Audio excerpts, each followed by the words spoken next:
Ladies and gentlemen, this is Dolynny TV. Thank you so much for tuning in this evening. I'm Tyson Dolynny, ready to take you through another Edmonton Oilers discussion. Well, you know what? It's about that time of year. I think it's time I actually discuss it outright because my goodness, does it continue to pile up for our Edmonton Oilers at this point of the season. We just get Adam Larsson back, and then all of a sudden you end up losing Nuge for a couple games. We've already gone without Jujhar Khaira for a couple, Matt Benning for a couple, and we've pretty much lost half the lineup to injury at some point this season. So what I want to do in today's video is kind of tally up what we've lost. I'm going to give you a rough estimate of games lost due to injury, man games lost right away here, but that is only as current as the Edmonton Oilers website will let it be on November 18th. So the current man games lost due to injury as of November 18th was 81. I don't want to sit here and try and do the math and try and make it pretty to round up to probably be about 100 at this point, but you get where I'm going with that. So just an idea of who's been injured for us this year. We've had Kyle Brodziak, Adam Larsson, Brandon Manning, Joachim Nygaard. I don't know why I'm saying Joachim again. Josh Archibald, and then you've had Joel Persson, Josh Archibald again, Alex Chiasson, Riley Sheehan, Joel Persson again, and Thomas Shirko. Those are the lists on the Oilers injury listing. So that's 1, 2, 3, 4, 5, 6, 7, 8, 9, 10 guys. 10 guys total on that list. Then you flip on over to this Edmonton Oilers list on sportsnet.ca, which lists who's currently on the IR, and you've got Jujhar Khaira, you've got Matt Benning, and you've got Ryan Nugent-Hopkins. Ladies and gentlemen, that is 13. That is more than half an NHL roster this season for the Edmonton Oilers individually have been injured once or twice, and that is absolutely nuts to think that we are where we are today despite all these injuries that have happened. So guys, right now, if you're new to Dolynny TV, you're tuning in, you're like, oh, I gotta figure this out. Best way to figure this out, hit that subscribe button and get all the videos as they come out. Game reviews, game previews, discussions, breaking news, all that right here on Dolynny TV.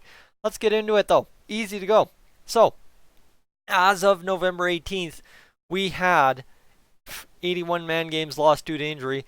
And I don't think by November 18th we had even played our 24th game yet, 23rd game, somewhere in there.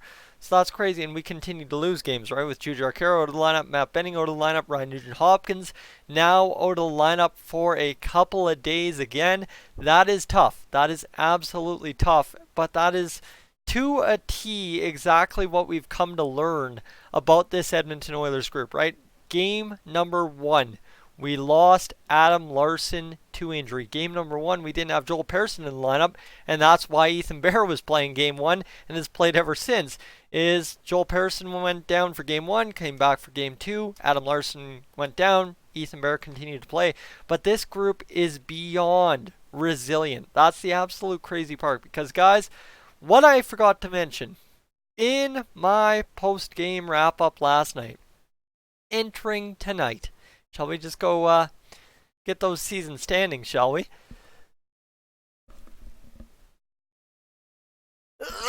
Oh, bless me, sorry.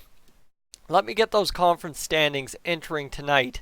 And entering tonight's action, at 35 points in 26 games, the Edmonton Oilers, ladies and gentlemen, sit atop the Western Conference. And that's despite everything we've said. Now, obviously, teams are going to have injuries through the year.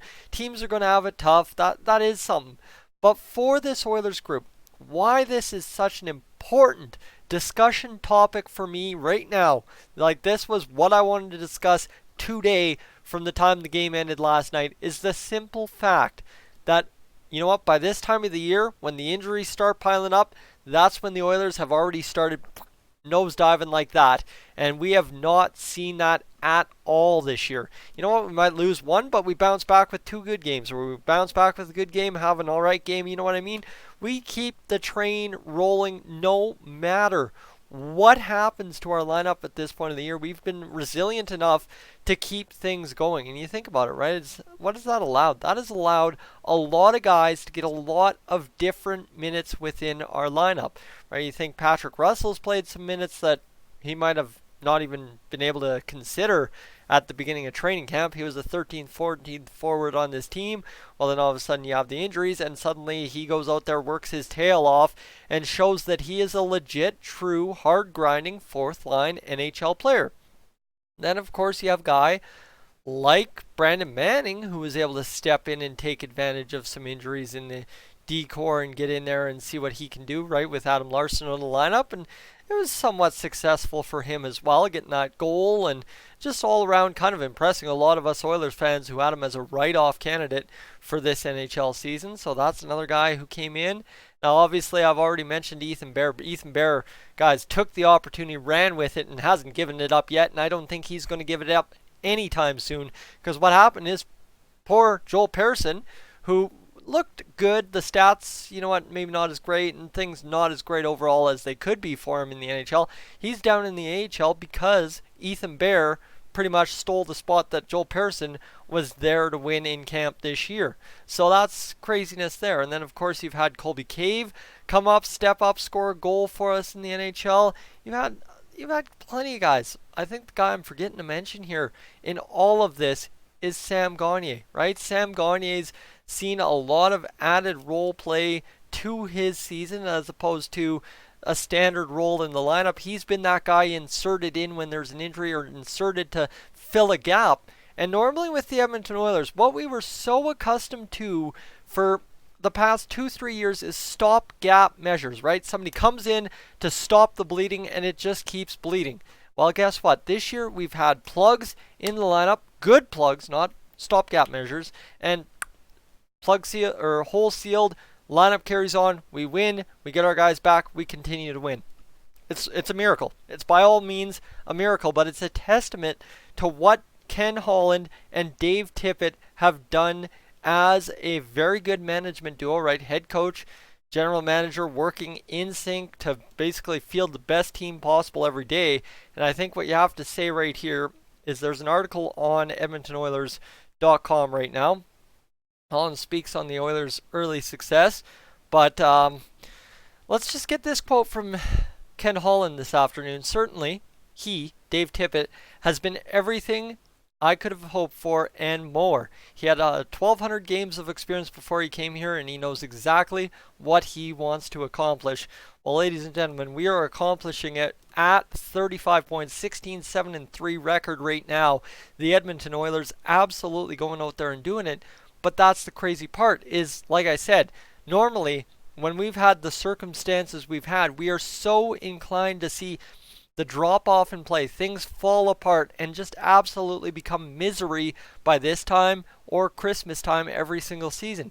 And thanks to having a stable management group, a stable coach and all that, as well as getting elevated play out of pretty much everybody, right? That's the crazy part here is all of a sudden some guys go down with injury and now we start seeing some elevated play out of some unusual suspects. One of those guys I'd point the finger at would be a guy like Gaetan Oss, who stepped up and started scoring some points, right? 5 points in 17 games.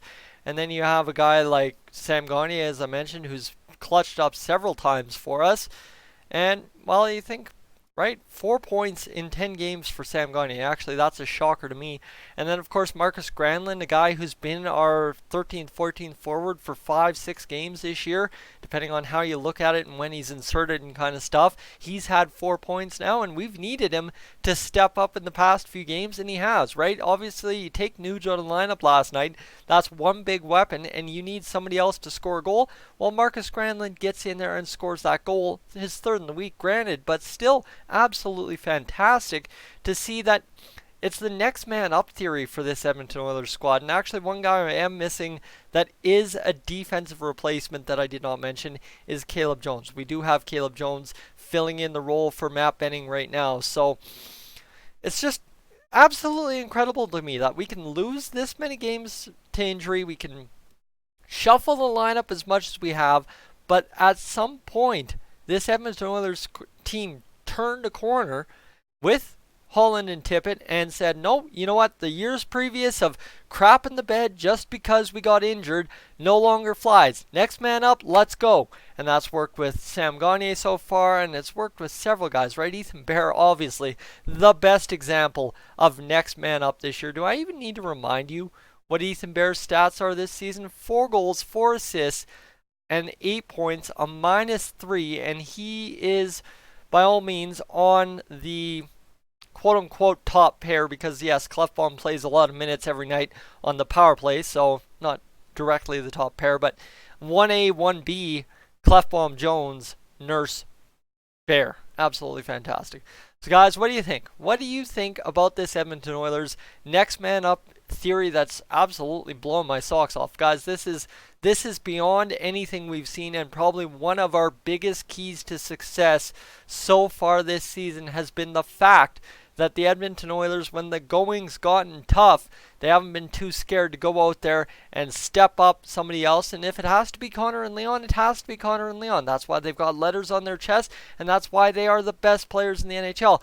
But this team has not let the injury bug sink them yet, and that's absolutely amazing to see. Guys, I'm Tyson, this is Dolynny TV. As always, what I want to hear is your thoughts in the comments section down below.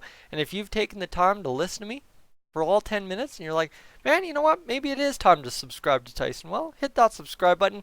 Also click that bell. That gets you the notifications on your browser or on your phone if you so choose, and that just allows you to get the videos that much faster. Guys, I'm hoping for 7,500 subs by the end of the year. That's 150 between now and December 31st. Guys, I'm up on out of here.